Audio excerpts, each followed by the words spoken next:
She's a real woman with a real life. She's someone you can relate to. Dawn Newton.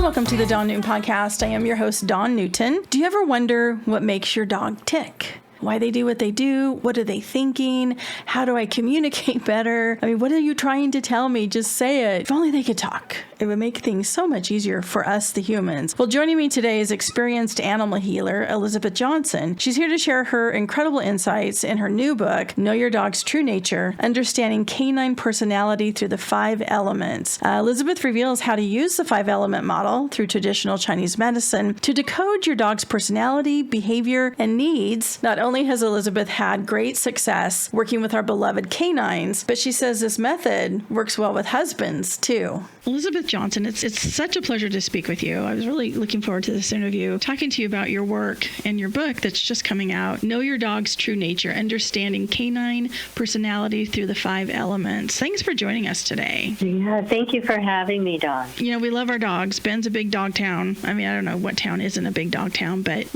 our canines are something special to us. Sometimes we forget they're dogs and they become our children, which I understand. I have fallen fault to that too, but you've been doing this work for quite a while. The work that you've done around not only canines, but horses, just all of the work that you've done, wildlife. I mean, just reading your bio, it's a little jealous of what you've been doing all these years. How did this get started for you? Well, the part about what I've done for, over 35 years really was just, it started really quick with my dad having me as a little girl pick up birds that flew into the window or fell out of the nest, and he would say, just hold them in your hands, put them next to your heart, and send them love. And they would always fly away, and it was amazing to me. And so I always knew that I was going to work with animals in my life, and I was also going to try to help heal animals. And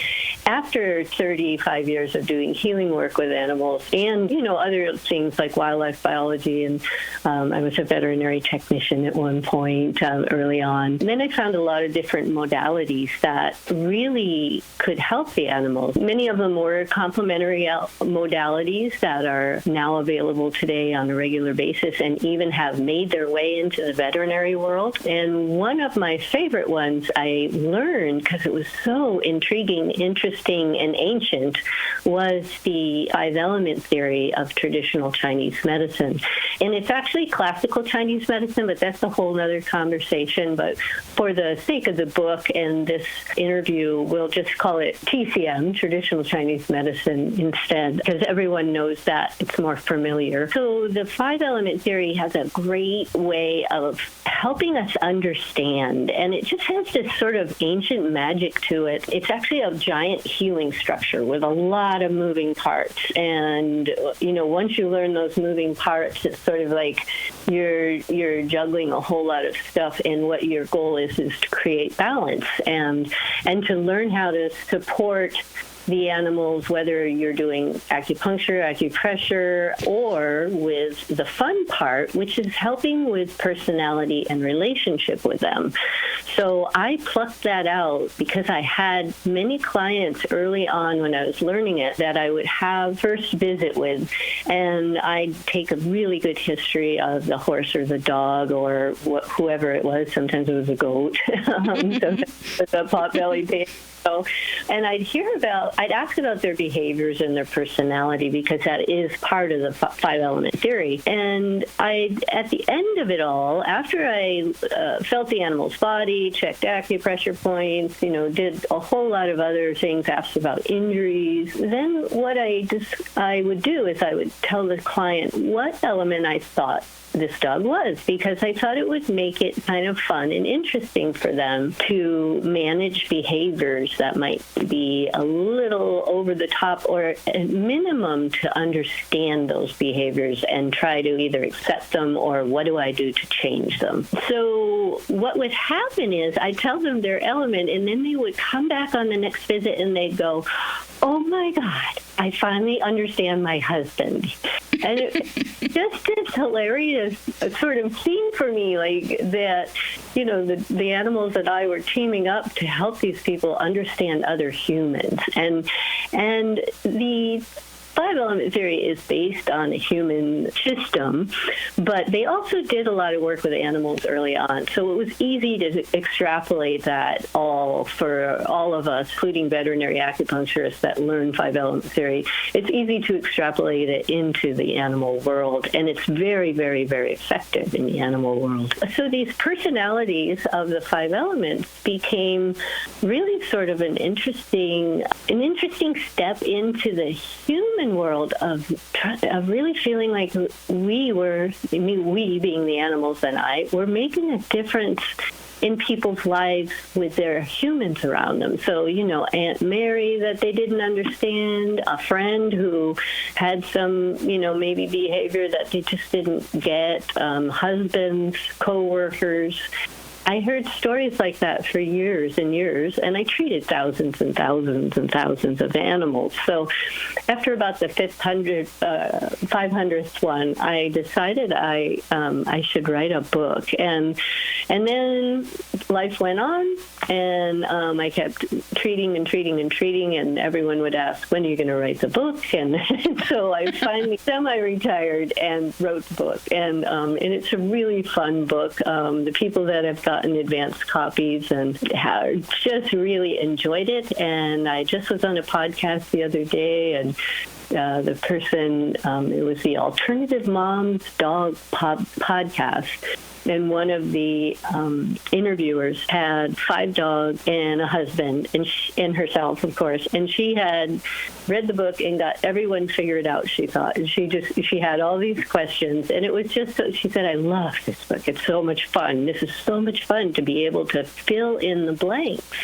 And that's that missing piece that you're talking about, is just sort of understanding the constitution of the animal, you know, the archetype of the animal. What are their wants? What are their needs? What are their stressors? And how do we support that? And then there's a lot of other little tidbits that fill in that help you learn learn who your dog is. There's quizzes in the book. There's stories. There's some, you know, lots and lots of stories, and there's acupressure points to balance them. And we've included old dogs and rescue dogs. So, you know, rescue dogs can be a bit of a moving target and take some time to really kind of settle into the house. But if you can understand their archetype fairly quickly, then you know what to do to help them feel comfortable in their new home. So yeah, that's sort of how it all came about. Well, and it's interesting too, because with dogs, you know, there's just the dog itself. It's a canine. And then you go into the breed, and then that history and what that breed's all about. And then we go to the personality and implementing and living together. And our lab, who's 2 now, as he was developing and growing, it's like, well, are you going to be a digger? Are you going to be a barker? Are you going to be what are you going to be?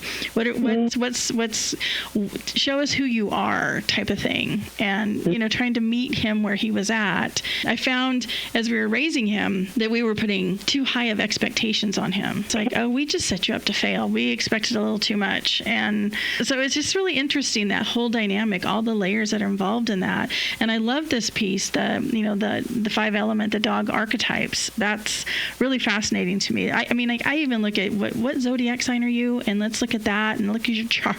I mean, it's like, and it's fascinating work. You know, he is still a dog, and I need to meet his dog needs, but at the same time, this whole let's work together and be a team is it's every day it's something new and it's fun. Right. Well, you know, understanding breeds acceptance, and that's that's one of the goals of this, is accepting the animal as he is. Yeah, we want to train them. We want, good house etiquette. We want to have fun, all of that. But to know how they learn, who they are, and that's the big question, the $1 million question of the book is, why does your dog do what he does? And when you learn that, and people just go, oh my gosh, okay, I get it, and it's just like the husband. Oh, I get it. I understand. So now they're not irritated by the behaviors. They're actually fascinated by them, and they're working with them. And that's a cooperative situation then that really can help change lives and make life so much easier for the animal and for ourselves as well, because we know what they want. We know the missing link. And we just know how to do that. And when you said your dog had too high, or you had too high of expectations for your dog, I talk about that with the earth element. And the earth element is, they have a memory like the earth. So they have a long, long, long memory, but they're a little discretionary as how they want to use that. Just to back up, if I could, Dawn, and say, this is a nature-centric modality. Everything's based on nature. So each element is seasonal. Each element I want people to think about, written a lot about this in the book, interspersed in with all the behavioral talk. The elements in nature are what we want to think about too. So we kind of start with the wood element, and that's in springtime. So there's a seasonal aspect, and that's in springtime. The wood element is, think of a tree, and it's in torpor in the winter, right? It's kind of quiet. It's growing its roots. It doesn't have any leaves, unless it's an evergreen, of course. But then in spring, it just evolves, and it has all this potential to put leaves out and, just to grow, and it's just full of itself, and it's growing from the inside out as well. And so the wood element is a very potential-driven element. We try to look at the element in nature itself as well. And I'll run through really quick, if I may. The fire element, fire is something that we've been attracted to forever, as humans. I mean, way back, us Neanderthals, we learned about fire, right? And so fire warms your food. It's cozy. You're very attracted to fire, but it can also turn into a forest fire. And that's some of the things that we talk about with the fire element, because they can have what we call disturbance of the Shen, but it's basically a panic attack. And these are the strong separation anxiety dogs, because they want attention all the time, and they want their human nearby. And so high levels of separation anxiety in the fire element. And so we talk about how to deal with that, and there's a lot of training out there as well, really good training aspects for that. But it gives you an understanding of why they're having the separation anxiety and why they're having these little mini panic attacks. And then the earth element, which may possibly be something to think about with your dog, earth has, as I said, the long memory, but they have a slower learning process. Wood and fire are very intelligent, fast twitch learners. Earth is slower, and they're kind of choosy as to when they want to do something, because stubbornness is one of their traits. But if you teach an earth dog something and you think he didn't learn it, and then you sort of drop that request and you just don't do it, and then this has happened to me recently, 3 years later, you ask for that request, just because you did, not thinking about anything, and the animal just, boom, it just does it. And I always think about the earth is all about unearthing, the history of the earth. Like, look at our archaeological digs and our things like that. We just keep finding more and more information about the depth of the earth. And that's how these animals are. They're wonderful. And earth breeds community, right? Whether it's plants or humans or animals, it breeds community. And so these earth dogs love community. They love people, and they love family, and they love the hominess of all that. So your dog might just be, have a primary earth element, maybe, and that might be, why you're kind of seeing what you're seeing there. Can they have multiple elements, multiple archetypes? Yes. We all have the five archetypes within us. So we all have the 5 elements. It's just a matter of percentages. But what we look for is we look for the primary element. And one way we find the primary element is by watching and seeing how does that animal act under stress. What do they do? And that's the biggest indicator for personality-wise, for finding out what element these animals are. I love this work, and it just seems so fun when if you as an owner can be curious about that, be curious about yourself and your canine. I always feel like this particular canine is my life for a reason. We're here to learn something from each other, whether it's patience, consistency, love, all those things. And I just there's just something there. What has this work meant to you? Oh my gosh.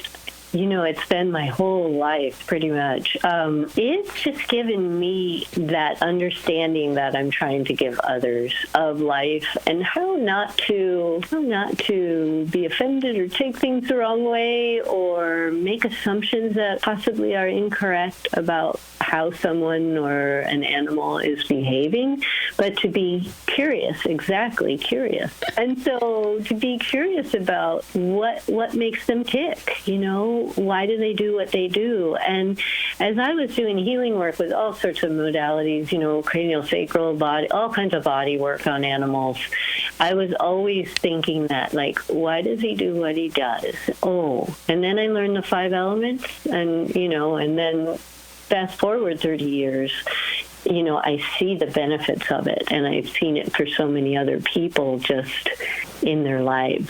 So I think the animals are truly our teachers, and I'm really honored to be a part of that, to be sort of a communicator for them on who they are, who we are, and who the world is around us. So that's so awesome.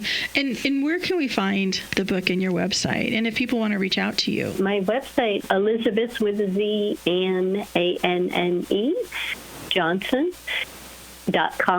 Everything is on the site. There's links on the site. There's lots of information. There's lots of webinars and media interviews. And I had done a TEDx talk 4 years ago. The TEDx talk's on there, and that is about the parallels of old dog and human aging. And it's a fun talk, and that is probably going to be my next book at the request of the publisher. So that will be. We're going to make that book fun too. We're going to do our best, because I think people learn better when there's some, fun. There's a lot of seriousness in life, and there's definitely serious in the 5 element book. But I also think that we can also have some lightheartedness in the way we see stories and things like that. So yeah. So again, Elizabeth, I appreciate this time. Thank you. Thank you so much, Dawn. Hey, thanks for listening to the Dawn Newton podcast, and a special thank you to my guest, renowned animal healer Elizabeth Ann Johnson, joining us today to discuss her book, Know Your Dog's True Nature, Understanding Canine Personality Through the 5 Elements. For more information about Ann and her work, ElizabethAnnJohnson.com is the place to go, and be sure and visit my website, DawnNewton.com. The Dawn Newton podcast is written, produced, and hosted by Dawn Newton.